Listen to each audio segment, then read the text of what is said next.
Assalamualaikum warahmatullahi wabarakatuh.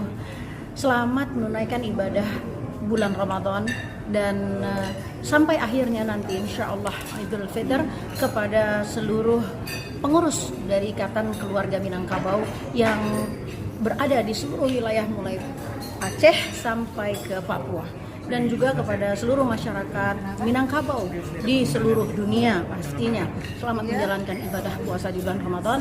Semoga membantu keadaan negeri kita yang sedang membutuhkan doa yang ikhlas tulus dari semua masyarakat. Saya yakin insya Allah bulan Ramadan ini adalah bulan yang paling menentukan dan paling istimewa bagi seluruh masyarakat muslim, terutama bagi Ikatan Keluarga Minangkabau yang memberikan kontribusi yang sangat besar dengan Ketua Bapak Dr. Fadlizon, memberikan kontribusi yang sangat nyata untuk kedaulatan di negeri kita ini. Mudah-mudahan insya Allah doa-doa dari Bapak dan Ibu serta kawan-kawan semuanya diijabah di bulan Ramadan ini. Wassalamualaikum warahmatullahi wabarakatuh.